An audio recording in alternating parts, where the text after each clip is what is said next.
Oke, halo guys, ketemu lagi dengan gua di channel nih Rafli. Dan untuk di video kali ini nih Rafli akan buat konten yang horor-horor atau yang creepy-creepy buat kalian semua. So, welcome to Ghost.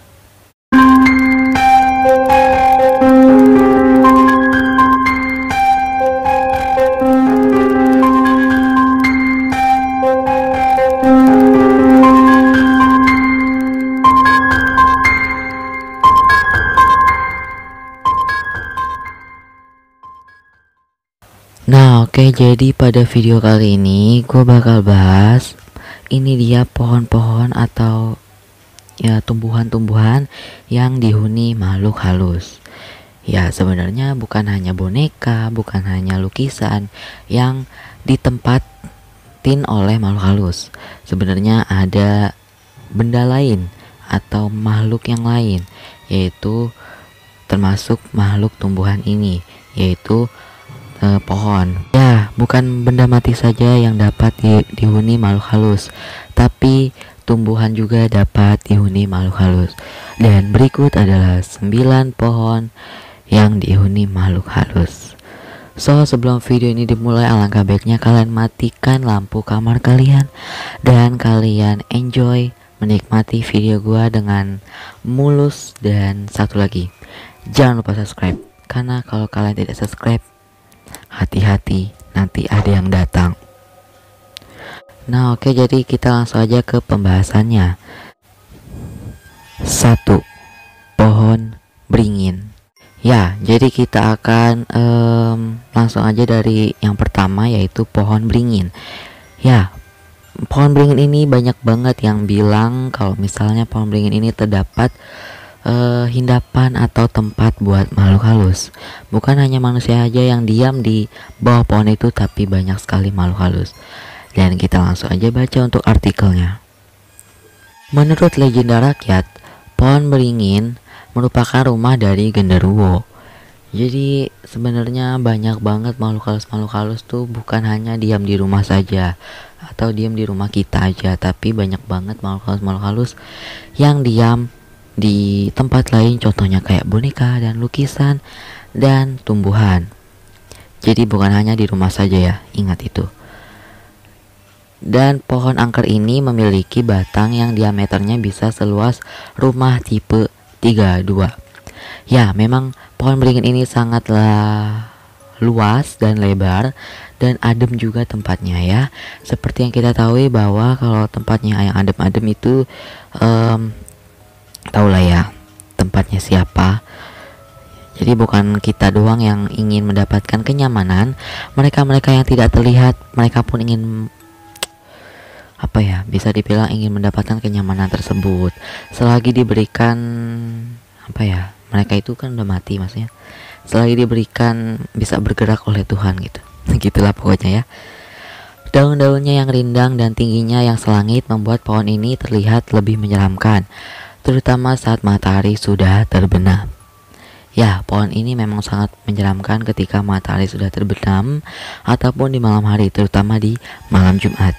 Oke, dalam beberapa kepercayaan di Indonesia, ada beberapa hal yang harus dilakukan dalam merawat pohon ini. Ya, jadi pohon ini tuh sebenarnya terdapat spiritnya yang harus kita jaga. Bukan jaga spiritnya ya, tapi melainkan jaga tumbuhannya atau pohonnya agar bisa memberikan kenyamanan kepada spirit tersebut gitu. Ketika ditebang atau dirapikan, ada baiknya jika kita melakukan mediasi apabila kita tidak mau diikuti dan diganggu oleh penunggu pohon. Ya, mereka juga para makhluk halus atau para spirit atau para hantu, para jin, mereka juga punya hati, punya perasaan sama kayak kita.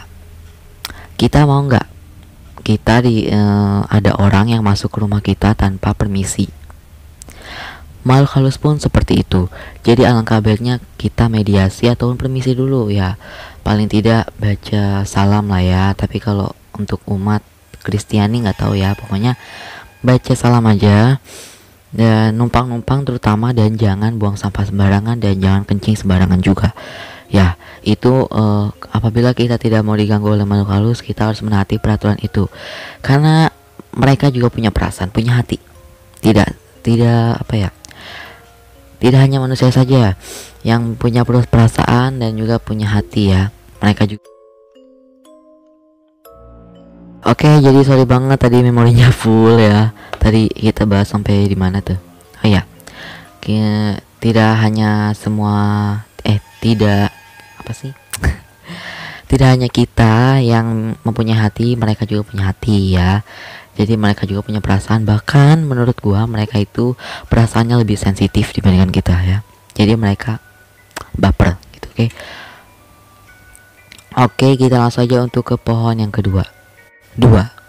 Pohon kapuk.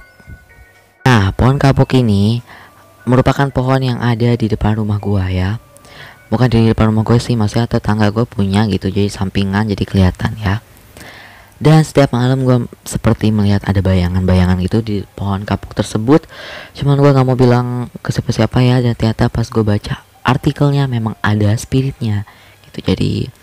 Jadi memang tidak semua pohon memiliki spirit atau penunggunya, bisa dibilang gitu ya. Kita langsung aja untuk baca artikelnya. Pohon angker berikutnya adalah pohon kapuk atau dikenal juga sebagai randu. Di balik semua manfaat atau kelebihan yang bisa kita dapatkan dari pohon randu, ternyata kamu benar-benar enggak disarankan untuk memelihara pohon ini sampai terlalu besar. Itu sebabnya ketika pohon kapuk ini sudah besar atau pohon randu ini sudah besar, harus ditebang ataupun didiamkan saja ya, jangan dirawat. Kenapa? Karena takutnya banyak sekali makhluk halus yang hinggap di sana. Oke. Menurut kepercayaan warga, pohon randu adalah rumah dari hantu pocong.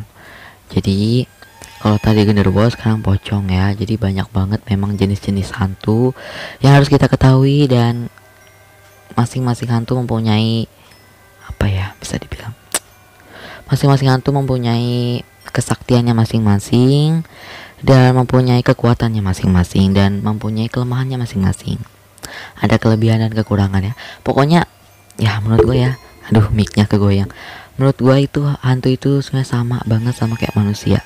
Bedanya mereka tidak terlihat dan kita terlihat. Jadi kita itu memiliki dua dunia ya guys, dunia gaib dan dunia nyata. Langsung aja untuk ke pohon yang ketiga, pohon sukun. Ya, pohon sukun ini memang sangat langka ya menurut gue, karena di sekitar rumah gue atau sekitar tetangga gue jarang banget yang memelihara atau mentanam pohon sukun ini. Oke. Entah itu digoreng, ditumis, atau dibuat untuk asinan, sukun memang buah favorit banyak orang. Dan pohonnya pun bisa kita temukan hampir di setiap rumah atau kebun. Tapi gua tidak melihatnya. Oke, gitulah pokoknya. Namun masihkah kamu ingin menanam sukun setelah tahu bahwa pohon ini masuk ke dalam pohon angker yang perlu diwaspadai?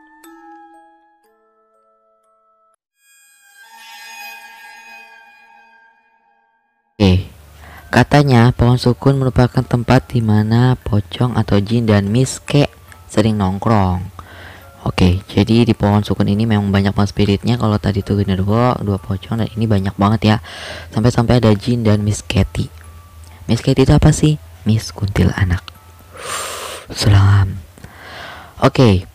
Jadi sebenarnya tidak semua pohon guys. Jadi tadi udah gue bilang ya. Jadi tidak semua pohon atau tidak semua tumbuhan itu terdapat spiritnya ya. Oke, langsung aja ke pohon yang keempat, pohon ara.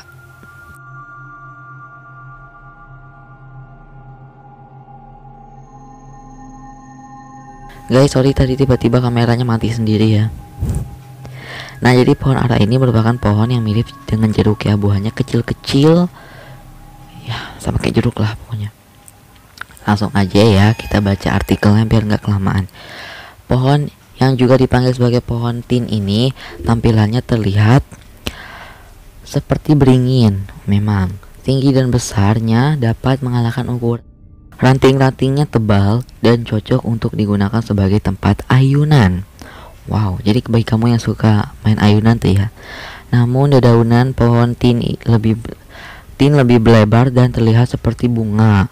Menurut masyarakat yang menjadi korban keisengan penghuninya, penampakan hantu tin mirip dengan pohonnya. Sosoknya besar, hitam dengan rambut gondrong yang kusut. Wow, itu menurut gue sih itu ya, sang wewe gombel mungkin ya kalau menurut gue, tapi nggak tahu juga sih. Tapi yang saya lihat di sini sepertinya itu sosok wewe gombel dan sosok nenek. Jadi hati-hati kalau ingin diam di pohon tin. Langsung aja ke pohon yang kelima. Ini gue cepet-cepet karena takut memorinya penuh. Ya oke.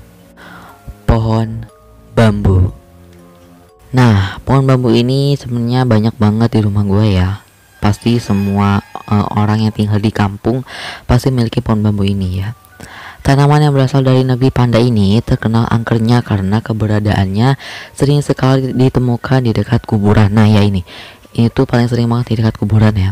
Selain itu, rindangnya pohon ini juga dikatakan sebagai salah satu alasan mengapa makhluk astral sering menempati pohon bambu ini. Wow, karena memang pohon bambu ini tuh memang deketnya sama dengan kuburan, atau bisa dibilang deket lah ya. Jadi alasannya kenapa pohon ini tuh dihuni makhluk astral. Langsung aja ke pohon yang keenam, pohon pisang. Ya, siapa sih yang nggak tahu kalau pohon pisang ini tuh ada spiritnya atau ada hantunya? Banyak banget loh di film-filmnya atau di film horornya tentang pohon pisang ini. Langsung aja. Siapa sangka pohon ramping ini bisa ditempati makhluk seram? Ya, untuk kamu yang belum tahu, mitos pohon pisang yang dikatakan sebagai rumah pocong ini kiranya sudah bukan rahasia lagi.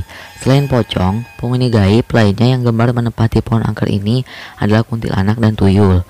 Sampai sekarang kisah pocong dan kuntilanak yang menampakkan diri mereka di sebelah pohon pisang udah sering didengar warga. Jadi udah banyak banget legenda-legenda atau cerita-ceritanya tentang pohon pisang ini ya, karena memang ini tuh agak viral banget dan ada creepy sih menurut gua dibandingkan pohon-pohon yang lain ya guys. Oke, kita langsung saja untuk ke pohon yang ketujuh, pohon sawo Manila. Ya, siapa sih yang gak suka sawo? Menurut gua itu sawo itu manis ya guys, karena gua pernah makan dan manisnya itu keterlaluan. Oke, memiliki nama lain pohon ciku. Sawo Manila merupakan tempat tinggal hantu genderuwo dan kuntilanak. Pas ya kalau genderuwo itu cowok, kuntilanak itu cewek ya, jadi pas mereka ya.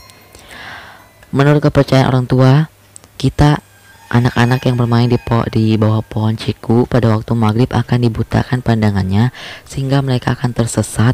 Selain itu, pohon sawo Manila juga merupakan rumah bagi kerajaan jin.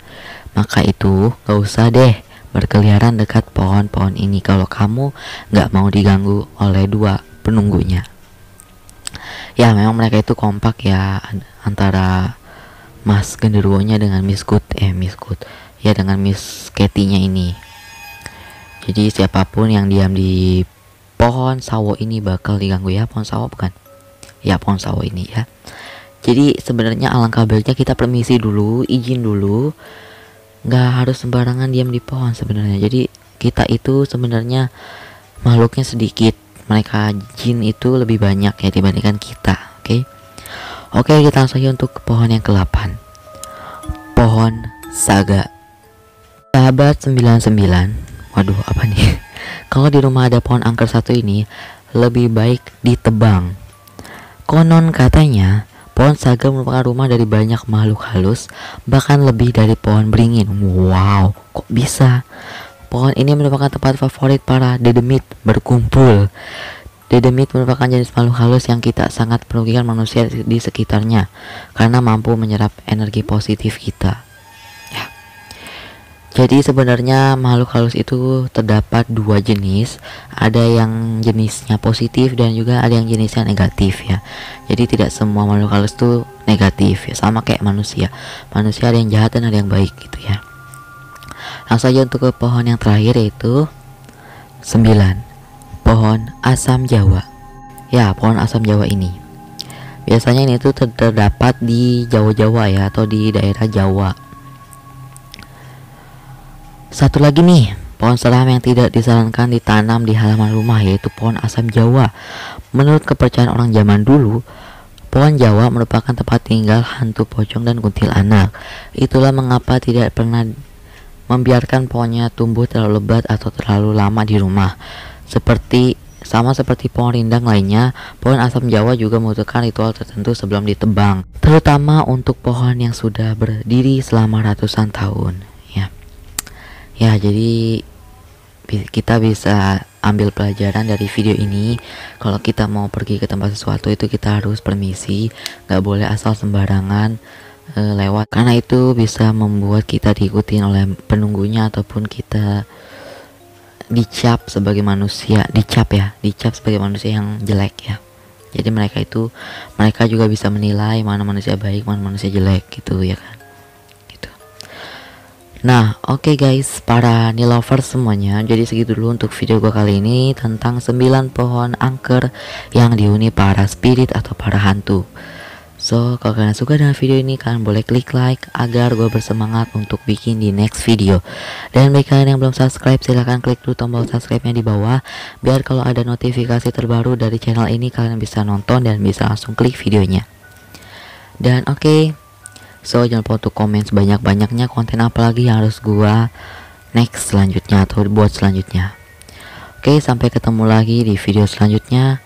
Dan jangan lupa untuk berdoa, berolahraga, dan jangan lupa juga untuk minum vitamin biar kita selalu sehat, apalagi kita harus sehat di dalam kondisi pandemi seperti ini ya. Oke, satu pesan gua untuk kalian semua, yaitu ingat, kamu tidak sendirian. Makasih buat yang udah nonton video ini sampai habis. Sampai ketemu lagi di video selanjutnya. Bye.